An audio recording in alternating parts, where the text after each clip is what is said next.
Fala meu povo que me acompanha, fala meu povo que está chegando agora. Sejam bem-vindos a mais um Honey Talks. E no episódio de hoje nós vamos falar sobre os princípios de como contar uma boa história, continuando a nossa série O Poder do Storytelling. Antes, como já de costume, roda aí a vinheta e daqui a pouco a gente volta para começar o nosso vídeo. Vai lá! Opa! Fala meu povo que me acompanha, fala meu povo que está chegando agora, tudo tranquilo? O meu projeto de vida é ser um novo jogo. Por isso que eu tô aqui treinando. E agora sim, vamos embora começar o nosso vídeo. E a minha primeira pergunta para você é o seguinte: você se lembra que eu te falei no vídeo passado? A primeira coisa que a gente precisa entender é que storytelling ele vem da junção de duas palavrinhas: story e telling. Story que é história, né? Enfim, história com é história. Enfim, é história. E telling que é contar, ou seja, passar para frente a história, narrar, contar é contar mesmo. Também não tem muito que ficar rolando aqui não. Mas mesmo assim, a gente vê o storytelling acontecendo durante vários e vários períodos da humanidade. Teatros, em novelas agora mais recentemente, em filmes, em uma série de coisas dentro do próprio grupo de pessoas que contavam histórias, tinham narrativas, enfim. Tudo isso é a utilização do storytelling na nossa prática, no nosso dia a dia. Não é uma coisa que começou lá atrás e foi morrendo, e que mesmo sem ser teorizada, de uma forma quase que por osmose, ela foi passando passo a passo, geração a geração. Um hábito que foi realmente cultivado durante tanto tempo faz com que o nosso cérebro ele seja condicionado a ouvir histórias e se conectar com elas. Pra gente é muito mais fácil reconhecer as narrativas se elas estão empacotadas em forma de histórias. Isso faz com que a gente se conecte com as outras pessoas, que a gente consiga se identificar através das histórias, porque a gente vê situações que a gente vive no nosso dia a dia, ou que a gente conhece alguém que viveu dentro do nosso dia a dia, ou próximo a gente, enfim. Mas porém, contudo, entretanto, todavia, não é porque a gente cresceu ouvindo histórias que na prática a gente aprendeu como contar boas histórias. Para você contar boas histórias, a gente precisa entender os processos e precisa entender o passo a passo, o que vem antes, o que vem depois, quais são os elementos, os princípios que a gente vai colocar nas boas histórias. E no nosso dia a dia, enquanto a gente ouvia as histórias, a gente na maioria das vezes só ouvia, não prestava atenção e muitas vezes de pessoas que também não entendiam nada desses princípios, não sabiam como engajar as pessoas, como conectar através das histórias, enfim. Quer ver um exemplo?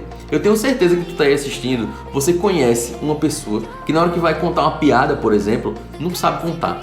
Entrega logo o fim da piada, a parte que era para a pessoa rir, ela fala logo no começo, tudo errado. No Rio de Janeiro, óleo vaza da bacia. Um óleo vazando de uma bacia. Eu acredito que a bacia está furada, né? Não tem como o óleo vazar se não tiver um furo na bacia. Tem gente também que quando abre a boca, começa a falar, não dá 2 minutos, você já tá baixando na cadeira, aí pega o telefone, começa aqui, dá uma olhadinha em texto, rolar o feed do Instagram, aí daqui a pouco você bota o telefone de lado, dá uma pescada. Esse tipo de gente. In 1930, the Republican-controlled House of Representatives, in an effort to alleviate the effects of the... Anyone? E por fim, eu tenho certeza que você também conhece aquele tipo de gente que quando vai contar uma história, se enrola todo, fala de gente que você não sabe nem quem é, bota os personagens aleatórios na história, aí fala do começo, aí depois pula lá pro fim, aí tá falando de hoje, aí fala do passado, depois fala do futuro, você se enrola todo e não entende nada. Eu não entendi o que ele falou. E isso acontece porque, como eu falei, existem alguns princípios básicos que ajudam a gente a contar boas histórias. Como é que funciona isso? É tipo um muro. A gente vai construir um muro, a gente precisa, tijolinho por tijolinho, tá sabendo se o tijolo é bom, se aquele tijolo faz sentido. Tipo quando a gente vai construir um prato, vai criar um prato, vai cozinhar. A gente precisa saber se o ingrediente 1 harmoniza com o ingrediente 2 e eles vão se combinar ali junto daquilo que eu tô montando para sair um prato legal. Esses princípios que eu vou falar aqui são tipo sal, pimenta, alho, coisas que são básicas e que a gente usa praticamente como base, né? Que são básicas para todo e qualquer prato, para toda e qualquer receita que a gente vai fazer. Então se liga, são 5 princípios e a gente vai começar agora com o primeiro deles, que é... Eu esqueci qual é. O primeiro dos princípios é o seguinte: boas histórias elas têm uma tese. E o que é uma tese, Ranieri? Me explique. Uma tese é o seguinte, ela é composta por 3 elementos. O primeiro deles é o contexto, ou seja, eu contextualizar, eu dizer o que está acontecendo ali, eu dar a noção para você que está chegando de como é que funciona aquele ambiente, de como é que funciona aqueles personagens, como é que está acontecendo a narrativa. Tudo isso é super importante para que a pessoa não caia de paraquedas e fique perdida ali sem saber para onde está indo. Depois do contexto, a gente reforça algumas premissas, porque é elas que vão dar o direcionamento para o terceiro ponto, que todo mundo precisa ficar sabendo dentro de uma narrativa, que é a linha de raciocínio que aquilo ali vai seguir. A gente precisa de uma previsibilidade, uma noção de qual é o caminho que essa história vai seguir, por onde é que ela está indo, porque senão a gente se perde, fica tudo meio louco. Quando eu tenho uma noção de mais ou menos, ele está indo por aquele caminho, fica mais fácil. Vamos para um exemplo. No filme Se Beber Não Case, quando a gente olha a história, a gente entende o seguinte: qual é o contexto daquilo ali?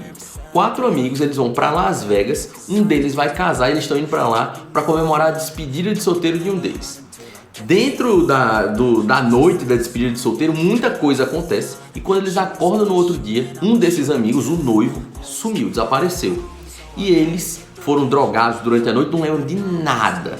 E aí chega o momento de, poxa, começa a bater o desespero, e nesse momento você entendeu o contexto da história. Você entendeu o que está acontecendo ali. 4 amigos foram para Las Vegas fazer uma despedida de solteiro.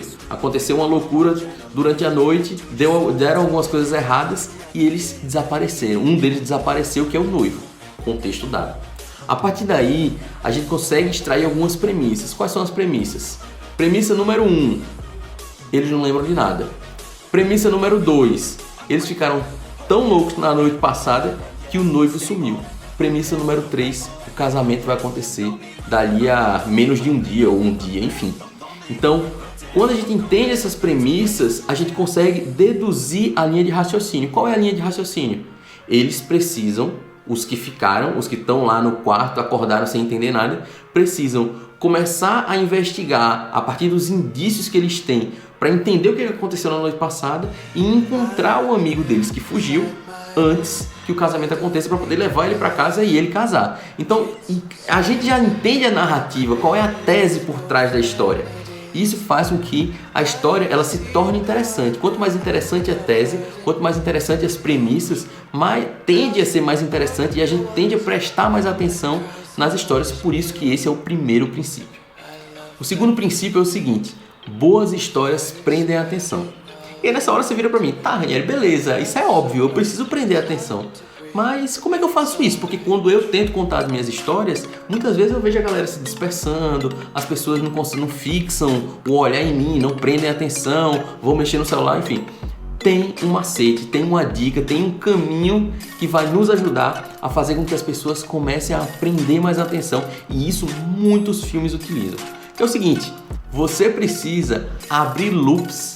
A atenção, ela vem de loops abertos que estão ali à espera de uma solução surgir. Eu explico, vamos lá.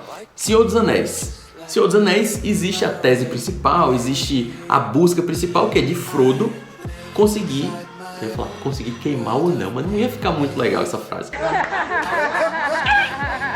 Mas enfim, é Frodo tentando, a jornada, passo a passo da jornada, tentando destruir o anel dentro lá do vulcão, enfim, sei lá como é que é destruir o anel. E aí, dentro dessa narrativa principal, existem várias pequenas outras narrativas acontecendo que fazem com que essa narrativa principal, a gente fica querendo que ela vá sendo resolvida, mas no meio do caminho a gente está preocupado, a gente até esquece essa maior e vai se preocupando com coisas menores que vão acontecendo. Por exemplo, tem lá Gandalf brigando com outro mago que eu esqueci o nome. Essa aqui, quem é que vai vencer? Como é que vai ser essa história toda e tal? Essa é uma bronca. Tem a outra briga que acontece lá, a outra luta que acontece em Gondor, para quem vai ficar com o trono.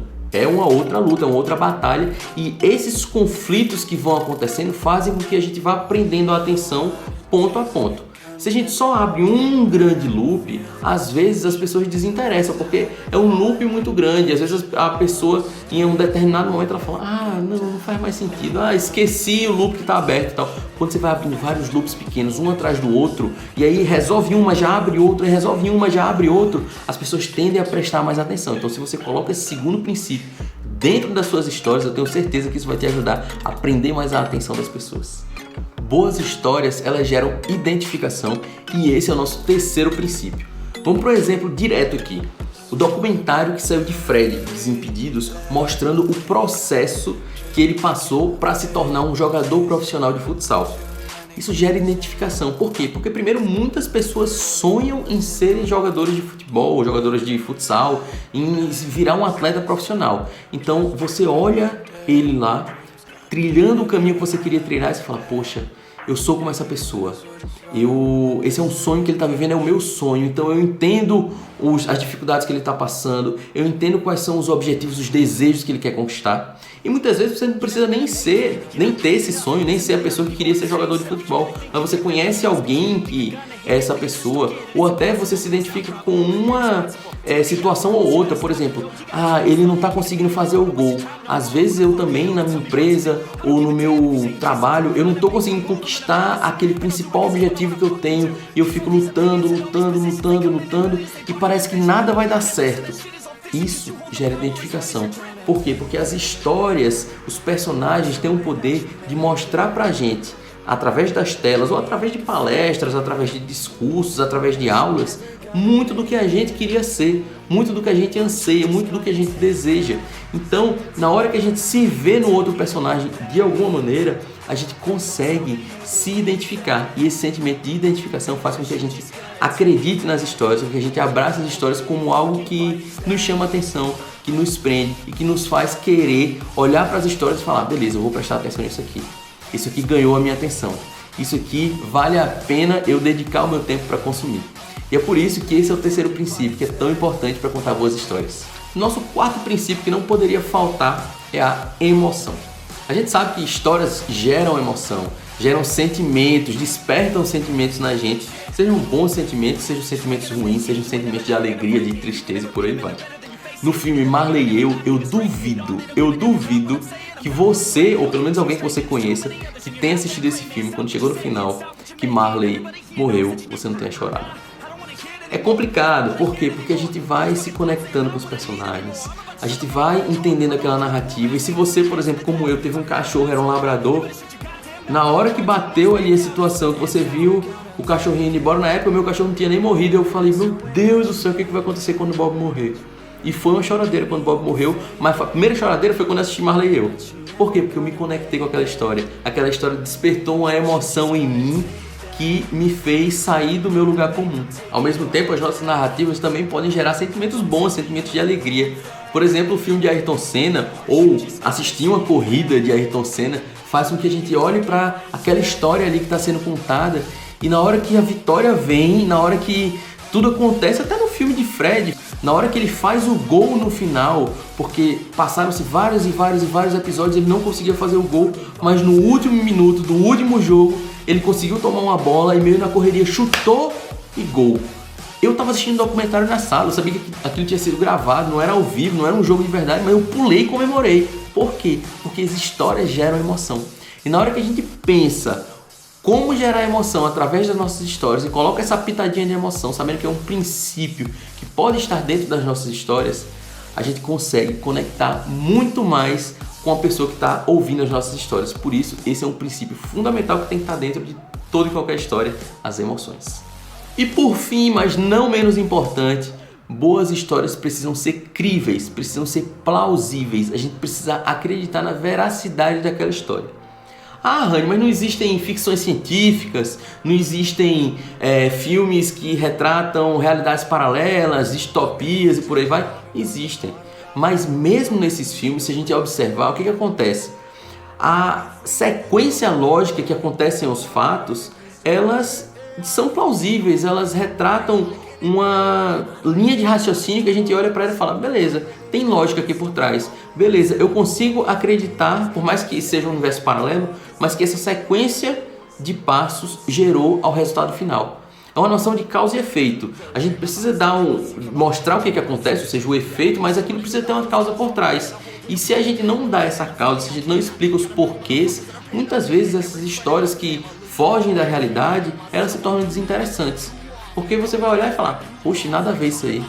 Não, vou ficar assistindo isso aqui não, eu já me perdi, não faz sentido. E precisa fazer sentido para que a gente se conecte.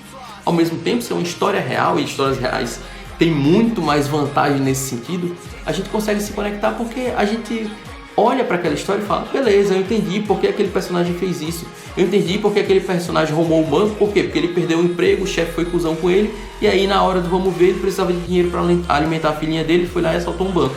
Eu nem sei que filme é esse, mas essa sequência de fatos que eu te narrei agora, elas fazem sentido. E na hora que eu falo e elas fazem sentido, a sua cabeça começa a entender, beleza, eu entendi o passo anterior, eu entendi esse, e ela começa a criar uma linha de raciocínio. E é por isso que esse é o último dos nossos princípios para você poder contar boas histórias. Ah, peraí, tem mais uma coisa, um bônus que eu vou falar aqui para vocês. Normalmente, boas histórias, elas deixam mensagens. Elas deixam uma mensagem final, deixa alguma reflexão para a gente ter. E isso pode ser de maneira intencional ou pode ser de maneira ao acaso. Você só conta a sua história e quem está ali assistindo interpreta e tira suas próprias conclusões. Por que eu estou falando isso? Porque se algumas das boas histórias, se toda boa história ela vai deixar uma mensagem, seja lá qual for, ela vai abrir margem, não é que ela vai deixar uma mensagem, ela vai abrir margem para que as pessoas interpretem, extraiam uma mensagem dali. Na hora que você vai construir as suas histórias, você pode já pensar qual é a mensagem que essa história vai deixar. Qual é a mensagem que vai ficar por trás da narrativa que eu estou construindo. E olhe que eu estou falando aqui, estou dando exemplo de filmes, de séries, de documentários, mas esse vídeo aqui ele deixa uma mensagem. Esse vídeo aqui eu posso estar trabalhando ele para que no final das contas, quando você acabar de assistir o vídeo, você saia na cabeça, beleza, eu entendi qual foi a mensagem que o Rani deixou. E a mensagem que eu estou deixando aqui agora é o seguinte, para você contar boas histórias, não é simplesmente abrir a boca e sair falando. Você precisa entender quais são os princípios, os alicerces que vão lhe dar a base para você construir boas histórias. E alguns desses princípios eu falei aqui para vocês. Espero que vocês tenham gostado desse vídeo. Se gostou, já deixa o seu like, já curte aí, já compartilha e já comenta qual foi o principal aprendizado que você vai levar desse vídeo. Mas espera aí que não acabou não. Eu sei que só com esses princípios ainda vai ficar meio confuso o passo a passo de como contar boas histórias. Ou seja, o que eu boto no início, o que eu boto no meio, o que eu boto no fim, como é que eu começo, como é que eu não começo, como é que eu termino, como é que eu não termino. Por isso que essa série ela não vai acabar aqui, ela tem outros episódios. E no próximo episódio eu vou explorar um dos passo a passos mais comuns. Uma das jornadas que são mais conhecidas dentro do storytelling, que é a jornada do herói, criada por Joseph Campbell.